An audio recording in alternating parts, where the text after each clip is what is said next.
Update. I, 50 female, told my daughter, 24 female, that I won't attend her wedding if her biological father is there, but now she says I'm being stuck in the past. Original post. For some context, about 24 years ago, I was violated by a close friend of mine and got pregnant by the encounter. I was inconsolable for months after the event. To make matters worse, I found out that I was pregnant at about 20 weeks, and where I lived at a time it was illegal to terminate after the first trimester. My husband had really been my rock and my support during that time, and I do not know how it would have ended up if not for him. He said that I could put it up for adoption, or I could keep the child and he would raise it like our other children. I decided to not give it up for adoption, but raising the kid was hard. I'm half Polish and half German, and he is half German and half Russian. We both have pale skin, light hair, and blue eyes, as well as being fairly tall. I'm about 178 centimeters, or around 5'10", and he's 191 centimeters, or about 6'3". However, our daughter Luna is about 160 centimeters, or 5'3", has dark hair and a brown complexion like her biological father. I often heard snide remarks about me being an unfaithful wife because it was obvious that she was not my husband's child. It was especially hard for me when Luna was young, because she looked so much like her dad. My husband took care of my daughter most of the time, since I had bad flashbacks whenever I saw her face from when I was violated. As she grew up, it died down a bit, but I would still get these horrible panic attacks when I saw her wearing boys' clothes and short hair. Since I was prone to having panic attacks, Luna ended up being closer to my husband than she was to me. Also, she often ended up getting a little more than her siblings from my husband as some sort of compensation because of me. We never told her that she was the product of a non-consensual act, because I was too ashamed and my husband did not want her feeling different from her siblings. I often told her that me and her biological father got into an altercation but never spoke to one another ever again. About 2 years ago, she got one of those DNA test items and found out she had a relative in the system. Said relative got Luna in touch with her bi-dad, and they started talking despite my protests. He apparently wanted to speak to me about something he wanted to tell me, so Luna attempted to persuade me to speak with him. I made her aware that me and her father shouldn't ever be in the same room together.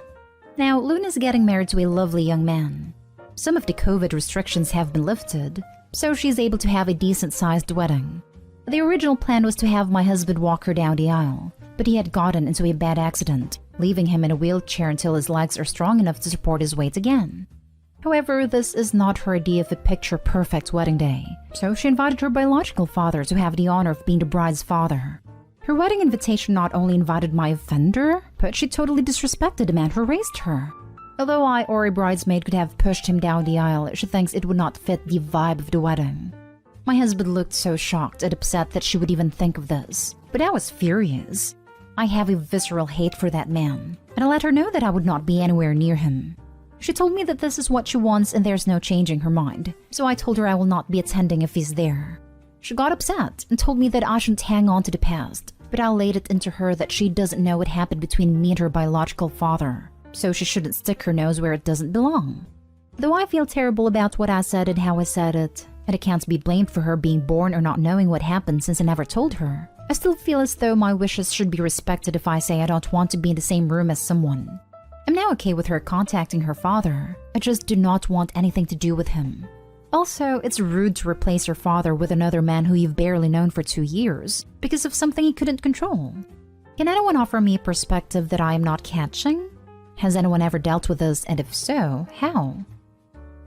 Now for the top advice before reading the update. You need to tell her how she was conceived. You did her a disservice by concealing that from her and allowing her to have a relationship with an offender. Now that offender has obviously fed her a narrative that paints him in a convenient light. Who knows what else that man could do? Tell her immediately. She should know that a picture-perfect wedding she wants will forever be marred by having him there. If after telling her she sticks to her guns, let her know you won't have a relationship with someone who so easily sides with someone like that. I was conceived from my father violating my mother. I would never expect my mother to see my father at all. You need to tell her. It's her business as well as yours. Also, I didn't discover the truth of my conception until I was roughly your daughter's age. It took some processing, but I've moved on. It's part of my story as it's part of your daughter's. It's time to stop lying to her. Frankly, you should have put her up for adoption the second you started having panic attacks around her. She's a grown 24-year adult. There is no reason for her to not know her bi-dad violated you. And now for the update. Before I get started on the updates, I have a few things I want to address.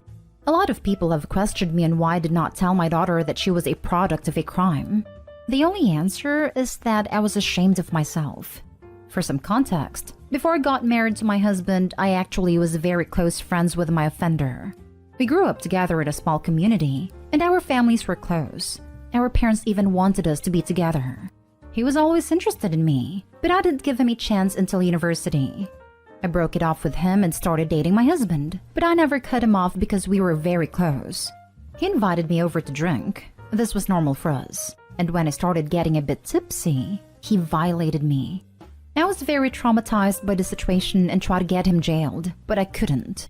He had a very good reputation, so everyone believed him, even my own mother, when he said I willingly came over and did it with him. I eventually stopped pursuing the case because of the social pressure, which only got worse when I found out I was pregnant. I eventually left the place with my husband and kids to live somewhere else. After I gave birth, my husband suggested therapy, but I was scared of being judged again, so I decided to bury it and try to forget about it. I just realized now that it was the worst way to go about this, but it's the only way I knew how to, honestly. Now on to the update. After reading all the advice I'd gotten, I decided that I should stop running away and tell her everything. I called her to come over and she did.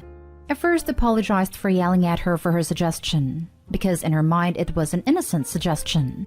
I told her that I wasn't angry at her, but at how fast she was willing to replace her father because he was in a wheelchair, and that anger was compounded because she brought up her genetic father. I apologized again for acting childish and not like an adult.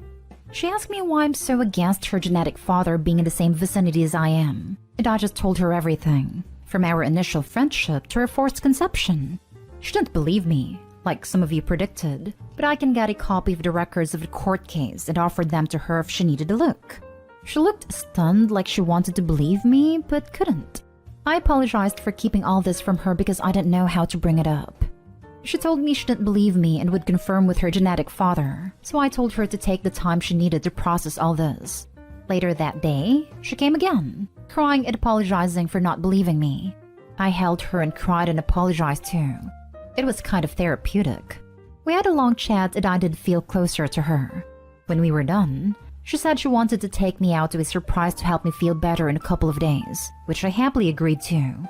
I went to see her yesterday in this little restaurant with a patio that had a private pay-for-use area for a maximum of 4 people due to COVID. She ran up to me and gave me a hug. Then she led me to the patio, where her biological father stood.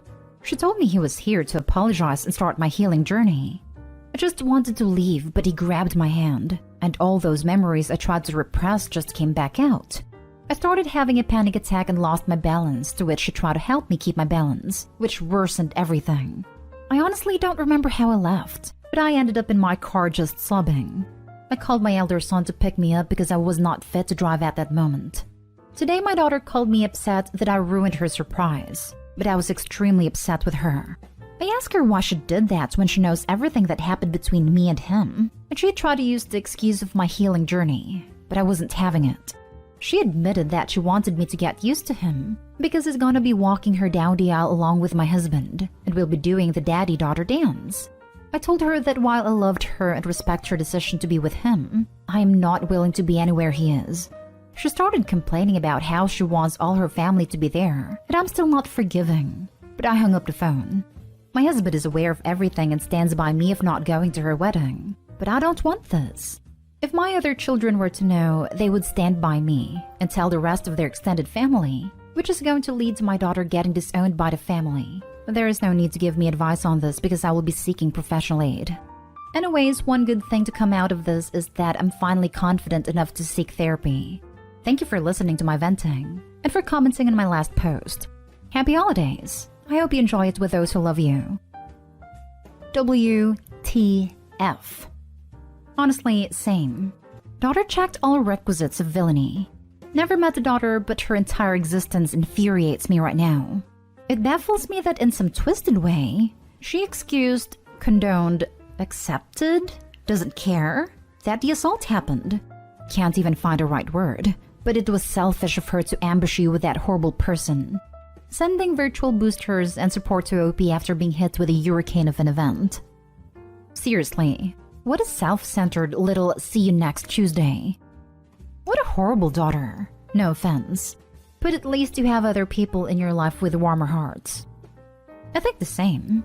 Only a little piece of trash can think that is a good idea to forgive an offender for her selfish wants.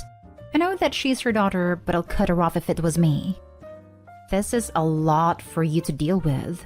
Virtual hugs from an internet stranger. I'm sorry.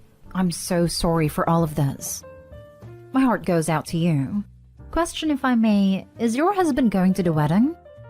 No, my husband is very angry with her at the moment. Despite his injury, he's been constantly checking on me to see if I'm alright. I honestly love that man, and I seriously doubt that I would be alive if it weren't for him. It may be way off here, but your kids and the rest of your family deserve to know the truth. She deserves to be disowned. You have suffered enough for her. If I was your child or a family member, I would want the chance to do right by you. Also, she may tell them regardless. It's best they hear it from you before she spins the story to make her seem like the reasonable one. Now for the last story. Update. My daughter ran away at 17 to be with her husband. She is now 22, he is 34, and I have recently found out she is pregnant and would like to try again to reach out to her. I'm not sure which way would be best. Original post.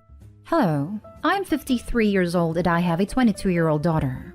My husband and I have not spoken to her for 5 years when she left home. She ran away at 17, and when we located her, she was already 18 and living with her husband, who is 34 years old now.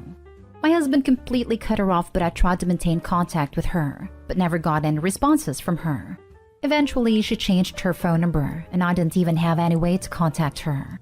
Recently, my daughter has reached out to one of her cousins, and that cousin has told me that my daughter is expecting her first child. I would like to reach out to my daughter and repair our relationship. I would like to help her with her pregnancy and be part of my grandchild's life. I'm looking for advice on what you think the best way to contact her would be. My options are 1. Send her a message over social media. This seems very impersonal to me. 2. Send her a text message. I worry this will upset her because it would mean her cousin giving me her phone number. I don't want my daughter to see that as a betrayal of her trust. 3. Write her a letter. This seems like the most personal way for me without invading her privacy. Worst comes to worst, her cousin can take a picture of the letter and send it to her. I would just like others' opinions on what they think I should do. Thank you very much. I'm going to add in some pertinent background information. When my daughter ran away, my husband and I did not know she had left willingly to be with her boyfriend, the man she's married to now. We did not even know she was dating someone. We thought she was kidnapped. There was a search for her, and my husband and I exhausted our savings and retirement to search for her once the police stopped. Months later, we found out she was alive and well, and had gotten married to that man once she turned 18. My husband has not talked to her since, though I have reached out many times. Our relationship was very good until she turned 16, when I later found out she began dating her now husband. Around that time, she began sneaking out, skipping school, and lying, which we know was probably due to the influence of her husband. I do not know much about their relationship dynamic, other than she apparently admitted to my niece he's controlling. Now for the top advice before reading the update. The letter is least intrusive and most respectful. Other people have made excellent comments here about ways to contact her. I only wanted to add that your daughter has been groomed and is very probably in an awful relationship. What you're going to want to do, because you're loving parents, is get her the hell away from this man. But you can't. She will have to take the step on her own once she's ready. And it's a lot easier to do that when she knows she has backup and place to go. So if you really want to help her, make sure you don't alienate her and you stay in her life. Don't talk bad about her husband. Don't talk good about him either. Better to not mention him at all. If she does talk to you about him, try to let her come to the realization on her own by biting your tongue and doing nothing but asking questions. Are you okay with that? How does that make you feel? Do you think that's what love is? Stuff like that. Remember, her husband is probably looking for a way to isolate her further. You're gonna have to rebuild that bond again. Do not be judgmental about their marriage/relationship at all, especially in the beginning. Edit/update. I asked my niece to reach out to my daughter about the two of us talking. My niece told me she said yes and gave me her phone number. She said to call her tomorrow after 9 o'clock. I'm very excited about this new development. And now for the update. I'm writing this quickly while I have a chance. I received a lot of wonderful advice, and for all of you who are well-meaning, I thank you very much. After I wrote my last post, I reached out to my niece to ask her if my daughter wanted to be contacted by me or not. My daughter says yes, and said for me to call her after 9 o'clock the next day, but made sure to say not to call her beforehand.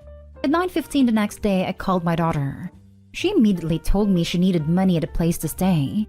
She told me her husband had begun to get physical with her, and she was afraid for herself and her child.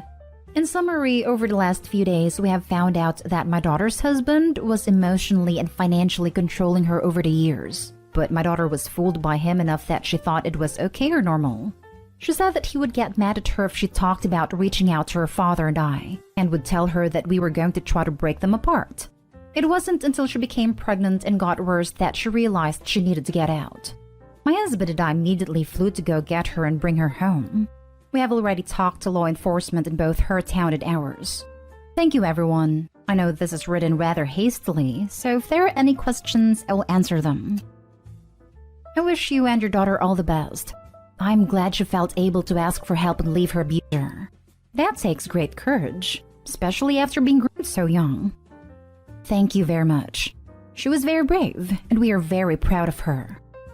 What a great response from you. I am sure this was not what you expected and you went into protective mode immediately. My one piece of advice is, understand she may not open up about everything immediately.